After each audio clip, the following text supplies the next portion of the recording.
드림으로 말씀 앞에 나가도록 하겠습니다. 하나님 나를 사랑하신다. 하나님은 내 인생에 크고 비밀한 계획 가지고 계신다. 하나님은 오늘도 나와 동행하셔서 그 계획 이루어 주신다. 아멘. 그렇게 될 줄로 믿습니다. 아멘. 전도서에서 솔로몬이 소개하는 사람이라고 하는 존재는 자신의 삶을 자신이 원하는 방향대로 만들 수 있는 유능한 존재가 아니라 아무리 열심히 살아도 자신이 원하는 것을 얻지 못하는 허무한 존재입니다.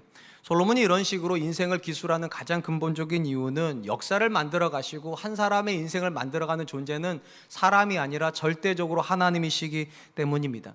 솔로몬은 전도서 3장에서 이미 하나님께서 모든 것을 지으시고 때를 따라 아름답게 하신다라고 그렇게 선언을 하였습니다.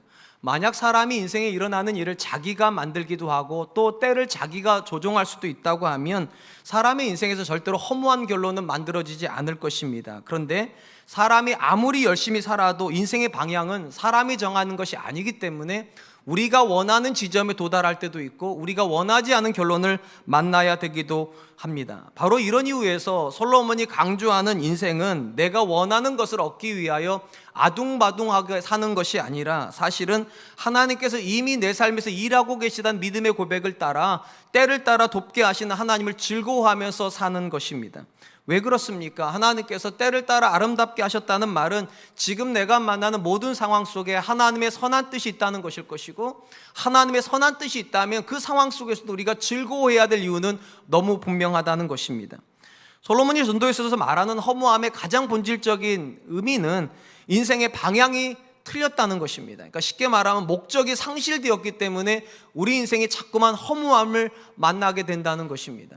성경상에서 하나님께서 우리에게 목적이라고 규정해 주신 단어에 가장 가까운 단어는 아마도 하나님의 형상이라는 뜻일 거라 생각을 합니다. 하나님께 각 사람에게 다양한 인생을 주셨지만 근본적으로 다 하나님의 형상으로 창조하셨다는 말은 그들이 다 하나님을 경험하는 존재가 되는 것이 인생의 목적이 되어야 된다는 뜻이라고 저는 이해를 합니다. 그러니까 우리가 다양한 일을 만나겠지만 그 다양한 일 속에서 하나님이 원하시는 것은 우리가 하나님을 경험하는 것입니다.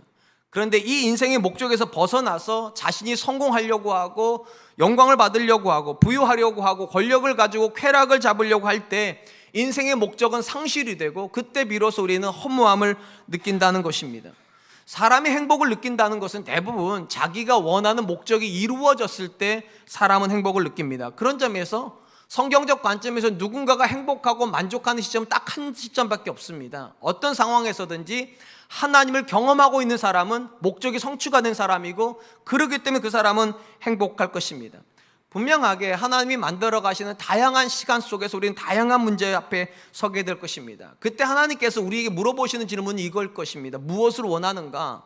거기 앞에 우리가 할 수 있는 데는 딱 하나입니다. 오직 하나님을 원합니다.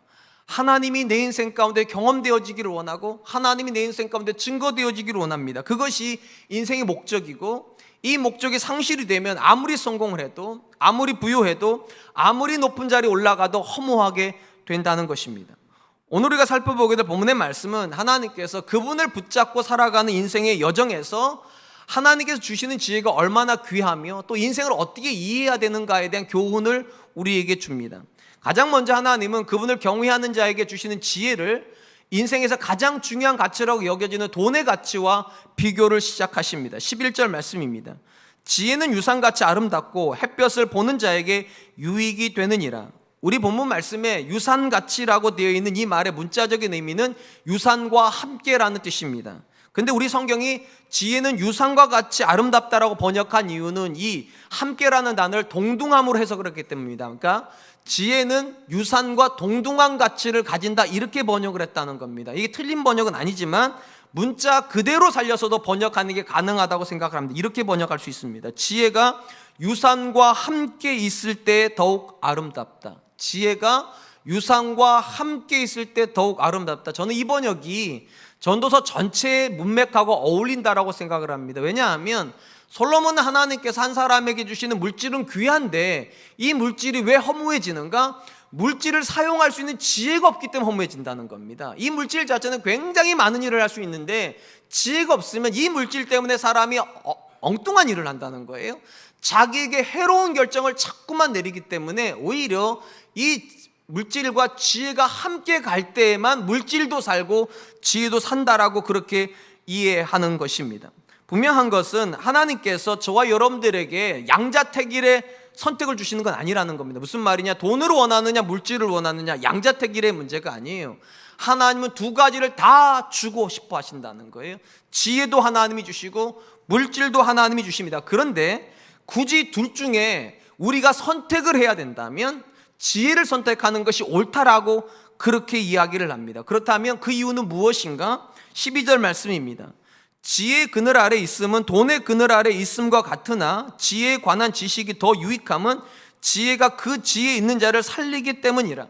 이 본문의 그늘이라고 하는 말에 유대인들이 가지는 의미는 보호를 상징합니다. 우리가 잘 아는 것처럼 유대인들이 40년 동안 광야 여정을 걸을 때 그들을 보호했던 건 두 가지입니다. 낮에는 구름기둥이고 밤에는 불기둥입니다. 낮에 구름기둥이 했던 것이 어떤 역할인가? 햇볕을 가려줘서 그늘을 만들어주는 겁니다. 그래서 유대인들에게 이 그늘은 항상 보호를 상징하는데, 지혜도 그늘을 제공을 하고 돈도 그늘을 제공한다는 것, 두 가지가 다 인생에 유익합니다. 그런데 어느 유익이 더 크다는 겁니까? 지혜의 유익이 더 크다는 거예요.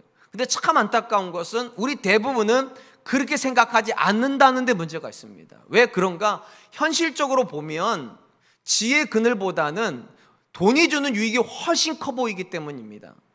멀리 갈 것도 없이 한 번만 생각해 보시기 바랍니다. 여러분의 부모님들 중에 지혜는 있으신데 가난하세요. 그 부모가 자녀에게 해줄 수 있는 게 얼마나 됩니까?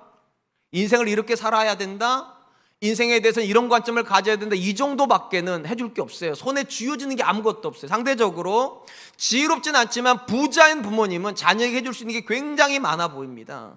좋은 집도 사줄 수 있고 좋은 교육 환경도 만들어줄 수 있고 유학을 보내줘서 좋은 스펙도 만들어주고 그렇게 해서 좋은 배우자를 만나게 해줄 수 있을 것 같습니다. 그러니까 현실적으로 보면 돈의 그늘이 지혜의 그늘보다 훨씬 넓어 보이고 훨씬 현실적으로 유익해 보입니다. 그럼에도 불구하고 왜 지혜가 돈보다 나은가? 솔로몬은 딱 하나 이유 때문입니다. 생명과 관련해서 지혜는 생명을 살리지만 돈은 생명을 살리지 못한다는 겁니다. 왜 지혜가 생명을 살리고 돈은 지혜를 살리지 못하는가?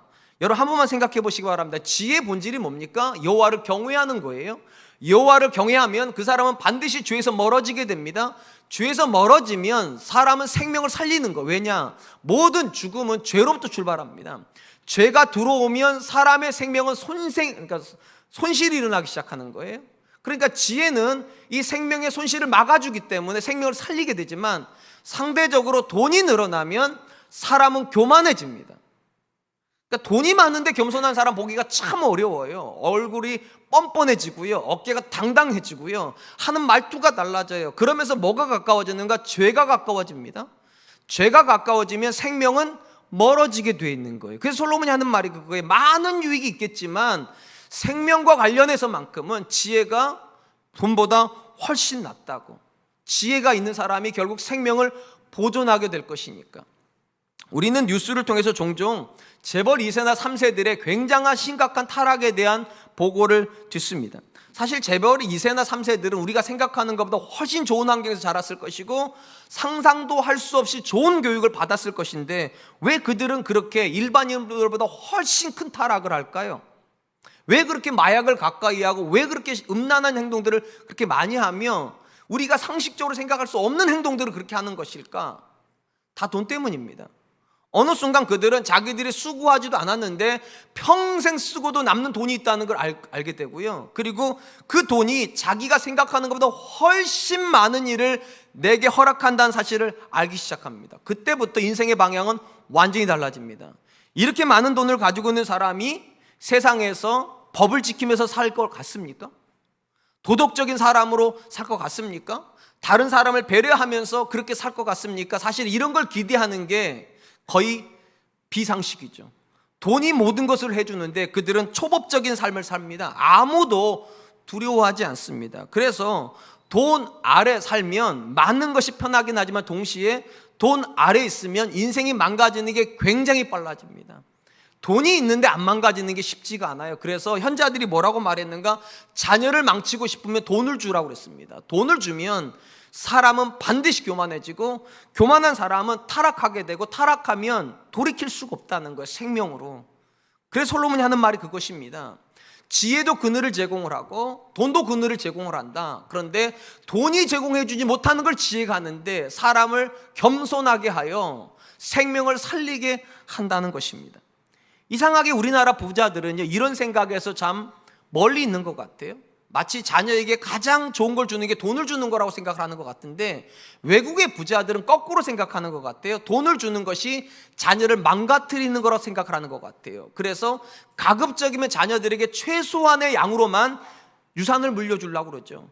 우리가 잘 아는 사람 중에 빌 게이츠라고 하는 사람이 있습니다. 전 세계에서 돈으로는 가장 많은 사람 랭킹 1, 2위를 다투는 사람입니다. 이 사람이 이미 공공연하게 자녀들에게 유산 상속에 대해서 이미 공표를 해놨습니다. 뭐라고 공표를 했는가? 모든 자녀에게 자기 재산의 0.018%만 유산으로 준다. 안 놀라실 줄 알았어요. 여러분들도 다 0.018%만 줄 거죠? 물론 이건 안 놀라셔도 돼요. 근데 이 0.01%가 얼마인지는 놀라셔야 돼요. 그게 $10,000,000예요. 100억이요. 아니 어떻게 0.01%인데 100억? 근데 여러분 생각해 보세요. 전 세계에서 가장 돈을 많이 가지고 있는 아버지가 꼴랑 자기한테 주는 돈이 100억이라면 여러분 이게 많게 느껴지겠습니까? 우리나 이게 눈이 휘둥그레지는 거지 그 집 자녀가 이게 많게 느껴지겠냐고요. 그런데도 이 아버지가 어떻게 선언했는가? 각 자녀들에게는 0.018%만 주고 나머지는 다 사회에 환원한다. 이 빌 게이츠만큼이나 재정에 있어서 굉장히 탁월한 사람 중에 한 사람이 투자의 귀인이라고 알려져 있던 워렌 버핏입니다. 이 워렌 버핏은 이미 재산의 4분의 3을 빌 게이츠 재단에 기부를 했고요. 나머지 4분의 1에 대해서도 어떻게 얘기를 하는가? 자녀들에게 사회생활에 최소한의 지장을 안 줄 정도만 주고 그 나머지도 역시 사회에 환원하겠다고. 우리나라 부자에게서는 이런 생각이 잘 안 나오는데 외국의 부자들에게는 이런 생각이 왜 나올까요? 그들이 보니까 한 사람이 망가지는 대부분의 지점이 돈이 있더라는 겁니다. 돈이 많아지면 사람이 겸손해지기가 어렵고 겸손하지 않은 사람이 사회에서 한 구성원으로서 살아가는 게 어렵다는 거예요. 그러니까 최소한의 그늘만 주겠다는, 최소한의 그늘만. 그리고 나머지는 겸손하게 살아가라고. 사랑하는 성도 여러분, 기독교는 절대로 물질을 정죄하는 종교는 아닙니다. 정확히 말하면 기독교야말로 물질에 대해서 어떤 부분에서 굉장히 넓은 범위에서 인정을 하는 종교입니다. 왜냐? 하나님이 사랑하는 자녀에게 복을 주신다고 가르치는 종교잖아요. 그러니까 이 자리에 계신 분들 중에 굳이 하나님께서 돈을 주시겠다는데 안 받으려고 하지 마세요. 부자 되세요. 기도 안 하려고 하지 마세요. 하나님 자녀 키울 때 필요한 재정 달라고 기도하시고, 하나님 평생을 살아갈 때 내가 누군가에 손 안 벌릴 정도는 벌면서 살게 해달라고 기도하세요. 그게 성경적이에요. 그럼에도 불구하고 반드시 오해하면 안 되는 것이 있습니다. 하나님이 저와 여러분들에게 주시는 가장 귀한 복이 돈은 아닙니다. 이게 기독교를 타락으로 만드는 거예요. 이상하게 기독교가 물질을 정죄하지 않는다는 이 개념에서 반대로 가가지고 기독교는 물질이 전부인 것처럼 가르칩니다. 돈을 벌어야 그 사람이 의미 있는 사람인 것처럼, 돈이 있어야 성공한 사람인 것처럼 가르쳐. 틀린 겁니다. 물질을 정죄하진 않지만 물질이 하나님이 주시는 가장 귀한 복은 아닙니다. 그럼 뭐가 가장 귀한 복인가? 하나님이 가장 귀한 복이십니다. 그래서 성경이 뭐라고 말합니까? 여호와를 경외하는 것이 복의 근본이고 여호와를 가까이 하는 것이 내게 복이라. 물질이 가까워지는 게 아닙니다. 물질이 양이 늘어나는 게 아니라 하나님이 우리 인생에 들어와야 그게 복이에요. 그래서 하나님은 언제나 그분의 자녀에게 여호와를 경외하라고 말을 하죠. 그리고 경외하는 자에게 지혜를 주세요. 왜 지혜를 주시는가? 지혜를 가지고 있는 사람이 더 하나님께 오니까요. 그리고 이 사람에게 물질을 주시는 겁니다. 그러니까 지혜가 물질과 함께 가야 복이 되는 거예요. 근데 문제는 이 순서가 뒤집혀 버리면 큰일 난다는 겁니다. 하나님께서 먼저 지혜를 주시고 그 다음에 물질을 주세요. 어디서 알 수 있는가? 솔로몬의 이야기가 그렇지 않습니까? 솔로몬이 하나님 앞에 먼저 지혜를 구하였더니 이것이 하나님의 마음에 맞았어요. 그래서 구하지 않았던 부와 영광과 권세도 주셨죠. 그럼에도 불구하고 솔로몬이 타락했습니다. 근데 우리는 애초부터 이걸 거꾸로 하는 경우가 굉장히 많아요. 자녀들에게 먼저 돈을 주려고 합니다. 성공을 주려고 그러고 세상에서 인기를 주려고 합니다. 그리고 뭐라고 말하는가? 대학교 가서 예수님 믿으라고, 결혼하고 나서 예수님 믿으라고, 그게 안 되면 나중에 은퇴하고 시간 많을 때 예수님 믿으라고. 여러분, 시간이 많을 때 하는 것은 취미생활이에요. 신앙생활은 시간이 없어도 하는 거예요. 왜냐? 그게 목숨과 같은 거니까. 근데 언제부턴가 우리는 돈을 버는 것이 인생의 목적인 것처럼, 그러니까 시간이 있을 때 돈 벌고 시간 남을 때 하나님 믿으라고 완전히 가치관을 뒤집어 놓아 버렸어요. 성경 그렇게 말하지 않아요. 지혜가 없는 사람이 물질을 아무리 가져봐야 돈의 그늘 안으로 들어간다는 겁니다. 돈의 그늘 안으로 들어가면 사람은 죽어요. 어디로 오라고 말하는가? 지혜의 그늘 안으로 들어오라고. 지혜를 가지고 그리고 나서 돈을 벌라는 거예요. 그래야 그 돈이 나를 죽이지 않아요. 아무리 좋은 칼도요, 칼집이 없으면 나를 죽여요. 그러니까 좋은 칼은 반드시 좋은 칼집을 필요로 합니다. 지혜가 칼집이에요. 칼집을 만들어 놓고 칼을 만들어야 나를 안 죽이는데, 너무 많은 부모님들이 칼을 먼저 줘요. 그리고 그 자녀들이 그 칼을 가지고 자기를 죽여요. 많은 물질이 우리 자녀에게 유익할 것 같지만 성경의 관점은 전혀 그렇지가 않습니다. 뭐가 유익한가? 하나님 붙들고 사는 삶이 유익해요.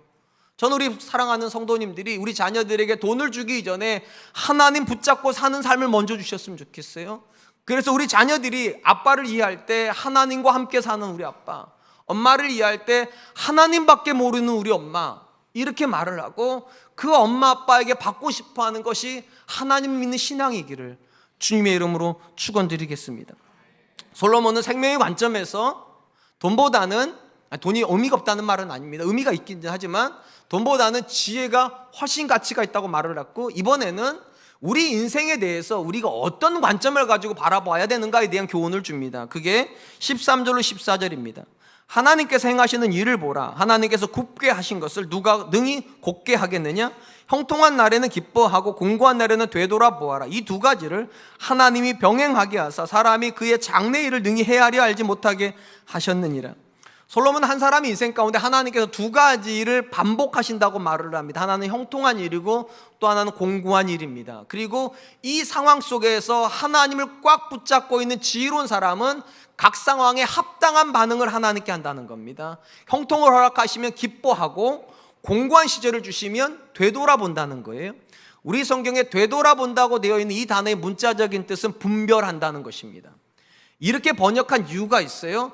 하나님이 우리 인생 가운데 보내신 모든 일들은 의미가 있어서 왔다는 겁니다.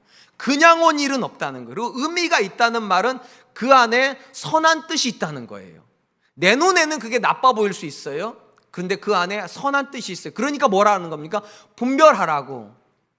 선물의 포장지를 뜯어봐야 안에 있는 내용이 보이는 것처럼 고난에 들어갔을 때 고난이라고는 포장지만 보지 말고 포장지 안에 하나님께서 넣어놓으신 것이 있다고, 그거를 분별하는 것이 지혜로운 사람의 삶의 방식이라는 것입니다.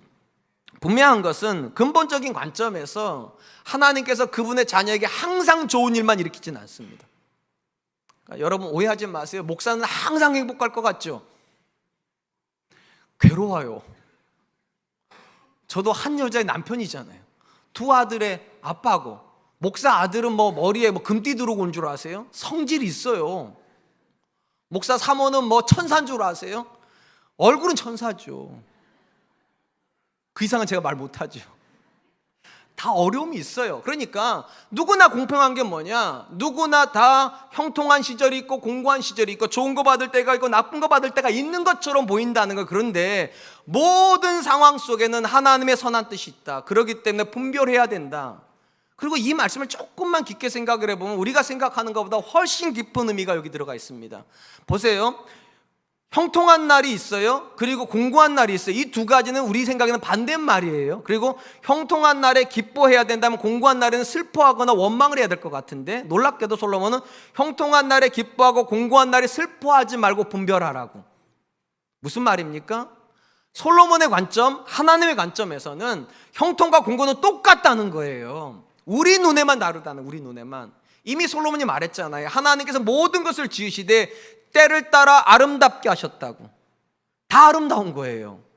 우리 눈에만 형통이 아름다워 보이고 공고는 나빠 보일지 몰라도 하나님 눈에는 형통이나 공고나 다 아름다운 거예요. 그런데 우리가 이게 참 어리석어서 이걸 자꾸만 놓치는 거예요.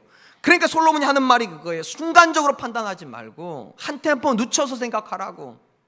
그 고난 속에도 하나님의 선함이 있다는 걸 놓치지 말으라고, 분별하라고. 우리는 다 생각이 짧은 존재들입니다. 그래서 어떻게 생각하는가? 자꾸만 이분법적으로 생각을 해요. 어떤 식으로? 하나님이 나를 사랑하시니까 내게 복 주시는 거지, 하나님이 나를 미워하시니까 나를 고난을 주시는 거지. 이분법적이 굉장히 많이요. 근데 성경은 이분법이 없어요. 오직 하나님은 사랑만 하세요. 좋아요, 여러분. 믿으세요. 그리고 사랑하면 어떤 일이 벌어집니까? 나쁜 건 절대로 못 줍니다. 제가 자주 말씀드리잖아요. 저희 아이들하고 1년에 한두 차례씩 이제 초밥을 먹으러 가요. 이제 1인분씩 이렇게 나오잖아요. 그러면 우리 아들들이 젓가락을 이렇게 댑니다. 자기 걸 먹는데 좋아하는 걸 먹잖아요. 그리고 안주하는 걸 남기죠, 뒤쪽에. 그럼 그걸 보고서 아빠가 어떻게 한 줄 아세요? 여러분도 아빠시잖아요. 내 거에서 걔네들이 안 먹는 걸 먼저 먹습니다. 그리고 내 배를 채워놓으면 걔네들이 좋아하는 게 앞에 남겠죠. 그럼 그거 누구 먹으라는 겁니까? 아시네요. 제 아내 먹으라는 얘기가 아니에요. 제 아들들 먹으라고. 요즘 제가 느끼는 게 자꾸만 그거예요. 내 아내보다 내가 내 아들들을 더 사랑하는구나. 왜냐면 걔네들 젓가락을 먹게 돼요. 그때 제가 느끼는 거 있어요. 사랑은 절대로 좋은 것만 주는구나. 왜 하나님께서 공고한 시절인데 우리 보고 원망하지 말라고 말하는가? 하나님 우리를 사랑하시는데 어떻게 나쁜 걸 주셨겠냐는 거예요. 우리 눈에 나빠 보이는 것뿐이죠. 하나님 눈에는 절대로 나쁜 게 아니에요. 그러니까 솔로몬이 하는 말이 그거, 이분법적으로 생각하지 말으라고. 하나님이 너를 사랑할 때가 있고 미워할 때가 있다고 누가 그렇게 말하냐고. 하나님은 모든 때 너를 사랑하신다고. 아멘. 그럼 모든 때 너를 사랑하시니까 모든 때는 다 아름다운 거지. 어렵다고 어려운 것만은 아니라고. 여러분, 성도가 뭐 하는 사람입니까? 좋은 것만 받는 사람은 아닙니다. 성도는 뭐 하는 사람인가? 믿는 거예요. 뭐를 믿는가? 하나님이 나를 사랑하시고 하나님이 내게 지금 좋은 거 주셨다고. 아멘. 그게 안 되면 우리는 매 순간 어려움 앞에 직면하게 될 겁니다. 왜냐하면 하나님께서 자꾸만 손바닥을 뒤집는 것처럼 좋은 날 주셨다가 나쁜 날 나오고 나쁜 날 주셨다가 좋은 날, 이렇게 굉장히 이렇게 요동을 쳐요. 그럼 그때마다 일희일비하실 겁니까? 아니죠. 그러니까 성경이 말하는 게 그것이에요. 하나님 붙잡고 살아라고. 상황은 바뀔지 몰라도 하나님은 안 바뀌니까 하나님 붙잡고 살으라고. 그러면 신앙은 절대로 나쁜 길로 갈 일은 없을 거라고. 예레미야 애가라는 책이 있습니다. 이 예레미야 애가는요, 예레미야가 이스라엘의 모든 사람들이 포로로 끌려가고 그가 혼자 남았을 때 패망한 나라를 바라보면서 너무 슬픔 가운데 지은 노래예요. 애통하면서 지은 노래예요. 근데 그 노래 속에 소망의 고백이 하나가 나옵니다. 이런 고백이에요. 예레미야 애가 3장 33절 말씀, 주께서 인생으로 고생하게 하시며 근심하게 하심이 본심이 아니로다. 주께서 인생으로 고통스럽게 만드는 것이 본심이 아니란 말이 뭡니까? 고통은 포장지라는 거예요. 포장지. 뜯어보면 그 안에는 다른 게 들어가 있다는 거예요. 뭐가 들어가 있다? 사랑이 들어가 있다는 거예요. 고통이 하나님의 본심이 아니라 사랑이 본심이니까 고통의 포장지를 보고 지레 겁먹지 말라고, 포기하지 말라고, 절망하지 말라고. 하나님이 너 반드시 사랑한다고, 반드시 이 모든 것을 합력하여 선으로 바꿔놓으실 거니까 눈을 들으라는 거잖아요.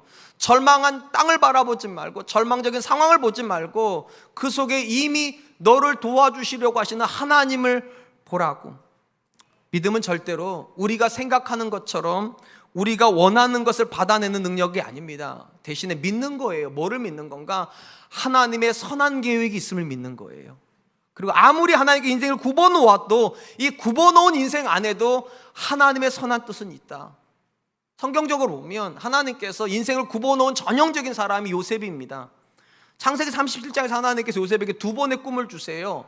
다 요셉을 높여주시겠다는 거예요. 그런데 39장부터는 하나님께서 이상하게 인생을 완전히 굽어놓으신 거예요. 쭉 가도 시원찮을 마당을 이걸 구부려가지고 완전히 인생을 망가뜨려 놓은 듯한 뉘앙스를 주세요. 하루아침에 형들에게 요셉은 옷이 다 벗겨집니다. 그리고 팔려버려요. 종살이가 시작됩니다. 거기서 또 괜시리 또 유혹을 받게 하세요. 잘 이겼는데 감옥으로 내려가요. 감옥에 내려가서도 그는 열심히 살아서 술 맡은 관원장과 떡 굽는 관원장을 잘 섬기고 술 맡은 관원장의 마음을 얻어요. 그리고 이렇게 말하죠. 당신이 득이하시거든, 당신 내 자리를 찾으시거든 나를 기억해달라고. 그런데 하나님께서 그 사람의 기억에서 요셉을 지워버려요. 여러분, 인생이 이렇게 꼬일 수 있습니까? 이 자리에 계신 분들 중에 감옥 갔다 오셨죠 다? 요셉도 보내신 감옥인데? 아니, 여러분 안 가시더라고요. 그러면 제가 좀 감옥 좀 갔다 와도 담임 목사님 허락하실 거죠? 아닐걸요. 언제 만나는 듯이 고개 돌려버리실걸요. 여러분, 우리가 볼 때 요셉의 인생에서요, 하나라도 내가 당하면 고통스러울 일들을 요셉은 계속 당합니다. 근데 참 신기한 건 그 모든 여정에서 요셉은 절망하지 않습니다.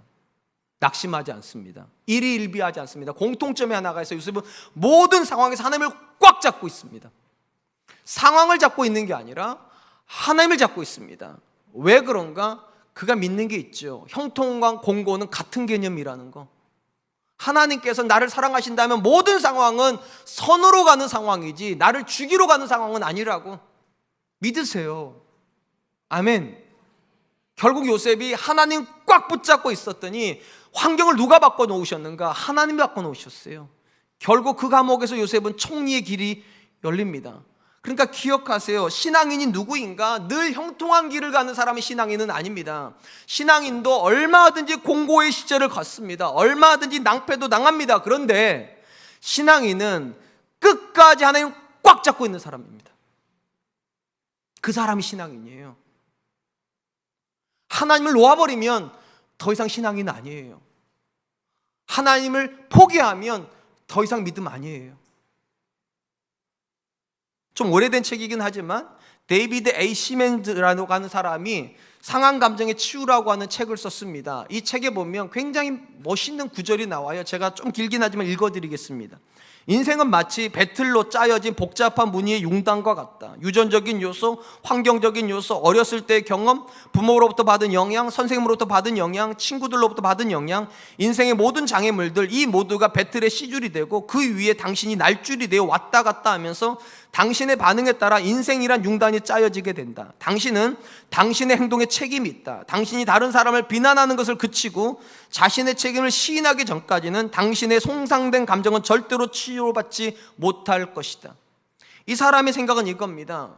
한 사람의 인생에 바깥에서 오는 외부적인 영향이 있다는 거, 이것이 가로줄입니다. 인생 가로줄이에요. 그리고 이 외부적인 영향에 대해서 내가 반응하는 게 세로줄입니다. 이 가로와 세로가 계속 반복이 되면서 인생은 빚어진다는 거예요. 그 말은 한 사람의 인생에서 가장 중요한 건 외부의 환경이 아니라는 거예요. 뭐가 가장 중요하냐? 그 환경에 대해서 내가 어떻게 반응했느냐예요. 똑같은 쌍둥이인데도요, 엄마 뱃속에서 똑같이 태어났을 텐데도요, 똑같은 상황에 대해서 다르게 반응을 합니다. 그리고 다르게 살아요.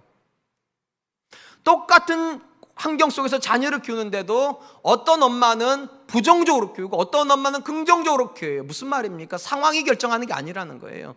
내 반응이 결정한다는 거예요. 그리고 여러분의 인생에 여러분의 책임은 환경은 아닐지 몰라요. 근데 그 환경에 대해서 여러분의 반응은 여러분의 책임입니다. 오늘 본문에 솔로몬이 강조하는 게 그거예요. 하나님께서 우리가 원하는 것만 주시진 않는다는 거. 맞아요.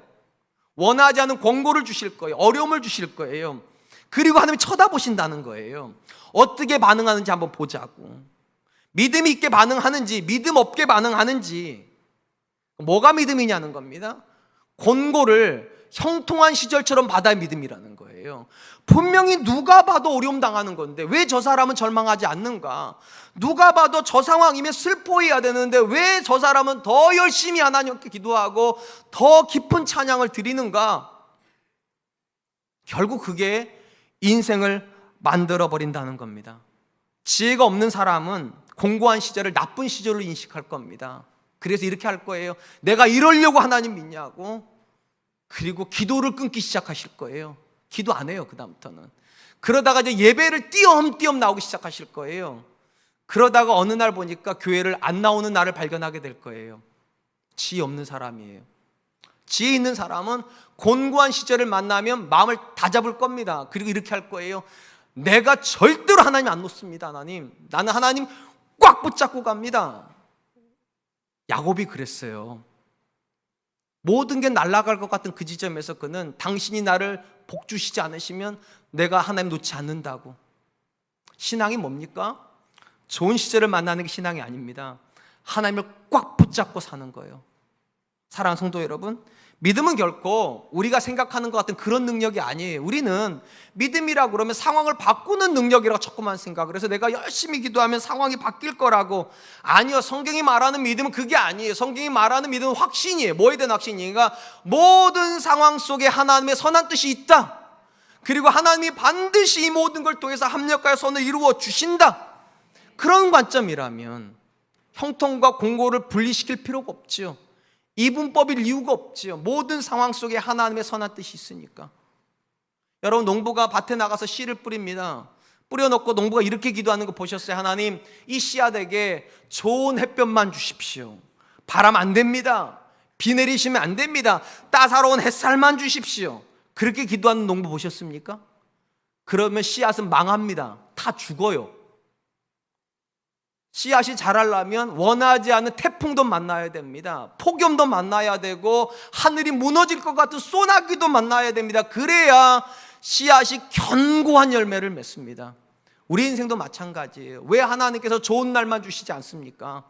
우리가 알지 못하는 그분의 선한 뜻이 있기 때문에 우리를 더 견고하게, 더 튼실하게 하나님께 기뻐하시는 그 열매 맺게 하시려고. 그러니까 여러분, 하나님 앞에 좋은 것만 기대하지 마세요. 대신에 여러분들이 하나님께 반응하기로 작정하세요. 이렇게 해요. 하나님, 어떤 상황을 주시든지 간에 내가 하나님을 계속 썼는데 제가 꽉 잡고 가겠다고. 제가 다른 건 모르겠는데 하나님만큼은 제가 꽉 잡고 가겠다고. 하나님, 그 마음 절대로 변하지 않게 해달라고. 그러면 어느 날 여러분들도, 또 저도 이렇게 말할 겁니다. 하나님께서 여기까지도 오셨다고, 하나님이 다 하셨다고, 하나님이 합력하여 선을 이루어 주셨다고. 이제 마지막입니다. 솔로몬이 이 본문에서 마지막으로 강조하는 것은 이것입니다. 우리가 원하지 않는 상황에 들어갔을 때 하나님을 함부로 판단하지 말라는 거예요. 그 말씀이 15절로 17절입니다. 내 허무한 날을 사는 동안 내가 모든 일들을 살펴보았더니 자기의 의로움에도 불구하고 멸망하는 의인이 있고 자기의 악행에도 불구하고 장수하는 악인이 있으니 지나치게 의인이 되지도 말며 지나치게 지혜자도 되지 말라. 어찌하여 스스로 패망하겠느냐. 지나치게 악인이 되지도 말며 지나치게 우매한 자도 되지 말라. 어찌하여 기한 전에 죽으려 하느냐. 솔로몬이 세상을 살펴보면서 역설적인 일을 만났다는 겁니다. 부조리한 일이에요. 악인인데 형통하고 의인인데 심판받는, 이게 이렇게 뒤집혀버린 거예요. 뒤집혀버린 거예요. 분명히 우리가 믿기는 의인이 형통하고 악인이 심판받아야 된다, 그렇게 믿었는데 어느 날 만나니까 이게 뒤집혀버렸다는 거예요. 그럴 수 있다 생각이 돼요. 그런데 이 상황을 보고서 솔로몬이 우리에게 지혜를 주는 게 우리를 당황스럽게 만듭니다. 너무 지나치게 의인도 되지 말고 너무 지나치게 악인도 되지 말라. 마치 솔로몬의 교훈은 이런 것 같아요. 적당하게 살으라고, 적당하게 타협하고 살으라고, 때로는 필요하면 악도 내 인생에 들어와야 되는 거라고. 이 자리에 계신 분들 중에 아마 이 성경에서 이런 구절을 찾고 싶었던 분들이 계실 거예요. 어떻게 사람이 세상에서 거룩하게만 사냐고. 적당하게 때도 묻히고 살아야지, 적당하게 그들처럼 살아야지. 사업을 하는데 어떻게 목사님 말한 것처럼 사냐고. 우와, 이 구절이 여기 있네. 지나치게 의인도 되지 말고 지나치게, 그렇지, 적당한 선에서 저들보다 조금만 깨끗하게 살면 되지 뭐 지나치게 의인 될 필요 있나? 그리고 저 혹시 이 설교만 듣고 나가시면 안 돼요. 아직 안 끝났어요. 이 본문을 오해하지 마세요. 그런 뜻이 아니에요. 이 본문에서 먼저 지나치게 의인이 되지 말라는 것은 내 기준을 가지고 하나님 함부로 판단하지 말라는 거고, 지나치게 악인이 되지 말라는 얘기는 지금 하나님께서 너를 안 때리신다고 영원히 안 때릴 것처럼 교만하지 말라는 거예요. 반드시 때린 날이 온다는 거예요. 반드시.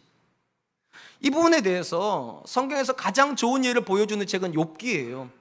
욥기에 보면 욥에 대한 평가로부터 시작됐는데, 욥은 악에서 떠나서 여호와를 경외한 자라, 여호와를 경외해서 악에서 떠난 자라, 이렇게 평가를 한 다음에 그 다음부터는 욥을 엄청나게 하나님께서 괴롭히십니다. 사단을 통해서 모든 걸 다 뺏어가세요. 그리고 욥이 쫄딱 망했다는 이야기를 듣고 친구들이 와가지고 그를 처음에는 위로를 하다가 이제 욥하고 변론이 붙습니다. 세 명의 친구가 욥을 계속해서 변론하는데 내용은 이거예요. 하나님께서 의인에겐 복을 주시고 악인에게는 심판을 주신다. 그리고 너는 지금 심판을 받는 거 보니까 너는 악인이다. 그러니까 회개해라. 그러니까 공식을 완벽하게 대입한 거, 완벽하게. 하나님이 의인에겐 복을, 악인에겐 심판을. 그리고 너는 심판을 받는 거 보니까 너는 악인이라고. 이게 지나치게 의인이 되는 겁니다. 지금 솔로몬이 하는 얘기는 뭐냐? 이게 뒤집히는 일이 분명히 있는데 악인이 의인처럼 복받는 순간도 있고 의인들이 악인처럼 심판받는 거 있는데 이렇게 대입하면 되냐는 거. 이렇게 욥이 너무 괴롭습니다. 자기가 아무리 생각을 해봐도 죄를 지은 게 생각도 안 나고, 심지어 설령 죄를 지었다 치더라도 자기가 이 정도 맞아야 되냐는 거예요. 하루아침에 자녀 다 잃어버리고 재산 다 잃어버리고 그리고 모든 걸 다 잃어, 마치 하나님께서 한 놈만 패시는 것처럼 자기만 계속 때리신다. 계속 때리는 거예요. 너무 억울해요. 그러니까 친구들한테 내가 죄 짓지 않았다고 이러다가 이번에 하나님께 따져 묻습니다. 이렇게 따져 물어요. 욥기 13장 22절 23절. 그리하시고 주는 나를 부르소서 내가 대답하리이다. 혹 내가 말씀하게 없어서 주는 내게 대답하옵소서. 나의 죄악이 얼마나 많으니까 나의 허물과 죄를 내게 알게 하옵소서. 욥이 따져 묻는 거예요. 하나님, 내가 한 번만 묻게 허락해달라고. 내가 도대체 뭘 그렇게 잘못했냐고. 내가 하나님 앞에서 얼마나 많은 죄를 지었는지 한 번만 나한테 얘기해 달라고. 그러면 내가 이해하겠다는 거예요. 내가 도대체 왜 그렇게 많은 걸 이뤄야 되냐고. 내가 왜 그렇게 많은 걸 하나님 앞에서 빼앗겨야만 되냐고. 근데 여러분 잘 들어보면 욥의 친구들의 이야기나 욥의 이야기나 관점은 똑같아요. 욥의 친구들은 자기의 기준으로 욥을 정죄하고 있는 거고요, 욥도 자기 기준으로 하나님을 정죄하는 거예요. 만약에 욥의 기준이 옳다면 하나님 틀리신 거예요. 자, 그러면 여러분, 하나님 틀리실 수 있습니까? 한번 물어볼게요. 하나님 틀리실 수 있습니까? 고개 젓지 마세요. 틀리다고 말하시잖아요. 맨날요. 하나님 이러실 수 있냐고 맨날 그러시잖아요. 여러분, 내 자녀한테 왜 그러시냐고 맨날 그러시잖아요. 하나님 틀리다면서요. 우리 다 그래요, 사실은요. 여러분, 이 중에서 남편 때문에 이렇게 기도해 본 적 없어요? 하나님, 내가 뭐 잘못하고 지금 이 남편을 사냐고. 있잖아요. 네? 나는 아들을 원하는데 왜 딸을 주셔가지고 나 이렇게, 아니 거꾸로인가? 어쨌든 여러분, 우리가 많은 경우에 자꾸만 하나님이 틀렸다고, 내가 옳은데 내 기준으로 보면 나는 이렇게 돼야 될 것 같은데 왜 하나님 자꾸만 이렇게 하시냐고. 욥이 그 관점이에요. 나는 그런 대접 받을 자격이 아닌데 하나님께서 나를 이렇게 미워하시면 안 되는데 왜 하나님 나한테 이러시냐고. 욥과 친구들의 대화가 이어지고요, 욥의 하소연이 이어지고, 그리고 하나님께 따져 묻는 이야기가 계속 진행되다가 드디어 하나님께서 욥기 38장부터 말씀을 시작을 하세요. 하나님이 굉장히 긴 말씀을 하시는데 질문은 딱 하나입니다. 네가 아느냐예요. 내가 천지를 창조할 때 네가 알았냐고. 내가 하늘을 기둥 없이 세울 때 네가 알았냐고. 하늘 위에다가 궁창을 둘 때 네가 알았냐고. 바다 밑에다가 생명을 만들 때 네가 알았냐고. 아는 게 있으면 한마디라도 해보라고. 욥이 한마디도 못합니다. 이 말은 이런 거예요. 아무것도 모르는 게 왜 하늘을 판단하냐는 거예요. 네 인생에 대해서 네가 아냐는 거예요. 네가 어떻게 이 땅에 왔는지, 네가 어떻게 지금까지 살아왔는지, 네가 어떻게 지금까지 죽지 않고 버틸 수 있었는데 네가 아냐는 거예요. 욥이 아는 게 아무것도 없어요. 그리고 나자 욥이 뭐라고 대답을 하는가. 하나님 앞에 욥기 40장 4절 말씀 보소서. 나는 비천하오니 무엇이라 주께 대답하리이까. 손으로 내 입을 가릴 뿐이로소이다. 뭐가 진짜 지혜입니까? 내가 내 인생에 대해서 아무것도 모른다는 게 지혜예요. 그러니까 제발 뭐 아는 것처럼 하나님 앞에 따져 묻지 마세요. 여러분의 자녀가 지금 넘어졌다고 영원히 죽을 것 같습니까? 아닙니다. 다시 일으켜 주실 거예요. 지금 여러분의 관계가 조금 틀어져 있다고 여러분 죽지 않아요. 여러분들 안에 하나님께서 하시는 선한 뜻이 있기 때문에 잠잠히 기다리세요. 하나님 붙잡고 기다리세요. 그리고 정말로 화가 나면 하나님께 이렇게 하세요. 하나님, 내 입에 파수꾼 세워달라고. 그리고 하나님, 내 눈을 좀 열어주세요. 내 귀를 좀 열어주셔서 이 못난 사람이 하나님의 뜻을 조금이라도 알아서 원망을 내려놓고 불평을 내려놓고 감사할 수 있게 해달라고. 사랑하는 성도 여러분, 지나치게 의인이 되지 말라는 이야기가 뭡니까? 딱 하나예요. 지나치게 잘난 척하지 말라는 거예요. 하나님 앞에서 내가 마치 하나님을 다 아는 것처럼, 내가 마치 인생의 정답을 아는 것처럼, 내가 인생에서 FM인 것처럼 그렇게 하지 말라고. 하나님이 정답이십니다. 그리고 우리는 그 하나님을 몰라요. 그리고 우리가 할 수 있는 건 딱 하나예요. 겸손하게 하나님의 처분을 기다릴 뿐입니다. 하나님, 나를 긍휼히 여겨주십시오. 그리고 하나님의 선한 뜻이 꼭 이루어지는 현장에 내가 서게 해주십시오. 그러면 될 줄로 믿습니다. 이제 말씀을 내주려고 합니다. 하나님을 믿는 신앙이 왜 어려울까요? 우리가 생각하는 것처럼 신앙생활을 해도 달라지는 게 별로 없기 때문입니다. 기도하는데도 남편이 별로 안 달라지고 자녀가 별로 안 달라지고 상황이 안 달라져요. 그러면 신앙생활을 왜 하나 싶어요, 자꾸만요. 교회 안 다니는 사람들이 만나는 일이나 내가 만나는 일이 별반 차이가 없을 때 마음이 낙심이 돼요. 그럼 물어볼게요. 여러분, 왜 하나님 믿어야 됩니까? 다른 게 아무것도 없는데. 딱 하나 가르쳐 드릴게요. 상황을 다르게 하려고 하나님 믿는 게 아니라 그 상황 속에서 하나님과 함께 살려고 믿는 거예요. 내 혼자서는 그 상황을 못 지나갈 것 같으니까, 나의 힘으로는 내 자녀를 못 키울 것 같으니까, 내 힘으로는 이 결혼 생활을 지탱할 수 없을 것 같으니까 하나님 나랑 함께 가달라고. 상황을 바꾸는 게 아니에요. 하나님과 함께 가는 거예요. 그러니까 신앙의 본질은 상황이 이랬다 저랬다가 아닙니다. 신앙의 본질은 하나님을 타이밍을 맞춰야 된다니까요. 하나님을 꽉 잡는 거예요. 이번 주 지나면 다른 거 다 잊어버려도 돼요. 꽉만 기억하세요. 다른 건 다 바뀌어도 돼요. 한 가지만 안 바뀌면 돼요. 형통한 시절에도 하나님을 꽉 잡고 있고, 공고한 시절에도 하나님을 꽉 잡고 있고, 그리고 모든 날 동안에 하나님이 일하신다, 하나님이 선하게 일하신다. 전 저와 여러분들이 이 믿음의 고백으로 이번 한 주간도 또 우리 평생도 하나님과 함께 걸어갈 수 있기를 주님의 이름으로 축원드리겠습니다. 제가 이렇게 찬양할 텐데요, 예수 늘 함께 하시네 찬양하려고 합니다. 참 가사가 멋있어요. 중간 가사가 이렇습니다. 믿음의 눈으로 주를 보리라, 이 또한 지나가리라. 여러분, 하나님 앞에서 여러분이 당하는 고난이 평생 당하는 고난 같지만 지나가는 고난입니다. 그러니까 그 고난 잡고 늘어지지 마세요. 그 고난 놔주세요. 대신 하나님 꽉 잡으세요. 그렇게 말하세요. 하나님, 지나가는 고난 때문에 마음 상하지 않게 해주십시오. 하나님이 일하실 건데, 하나님이 선하게 이루어 주실 건데, 내가 눈들어 주님 바라보고 예수님과 함께 이 길 걷게 해주십시오. 이 찬양이 그래요. 우리 같이 한 번만 찬양하도록 하겠습니다.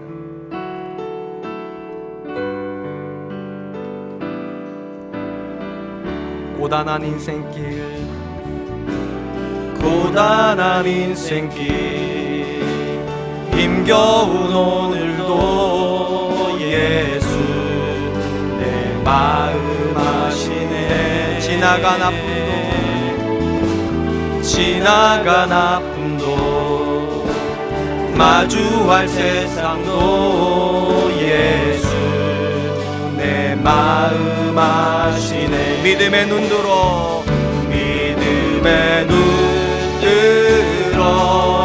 주를 보리, 또한 지나가리라.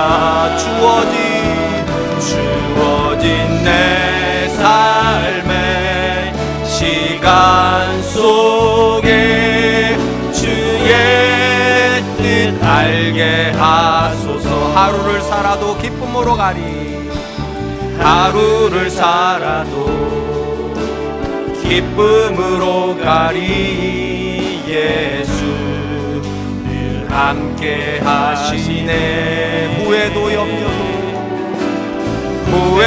염려도 온전히 맡기리. 예수 늘 함께 하시네. 믿음의 눈 들어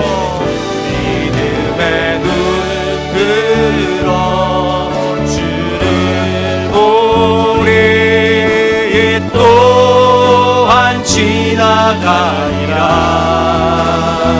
주어진 내 삶의 시간 속에 주의 뜻 알게 한. 믿음의 눈 들어 주를 보리, 믿음의 눈 들어 주를 보리, 이 또한 지나가리라. 주어진 내 삶의 시간 속에 주의 뜻 알게 하소서. 시간이 있으면 한 10번도 20번도 부르고 싶은 찬양입니다. 이번 주에 집에 가셔서 꼭 유튜브에다가요, 예수 늘 함께 하시네, 이 제목을 치면 이 찬양이 나와요. 하루에 한 번씩 들으세요. 꼭. 그리고 선언하세요. 하나님 꽉 붙잡고 가겠다고, 하나님과 늘 함께 가겠다고. 혹시 지금 지나가지 않을 것 같은 고난 앞에 서 계신 분 계십니까? 이것 때문에 죽을 것 같은 분이 계십니까? 하나님 원망하지 마세요.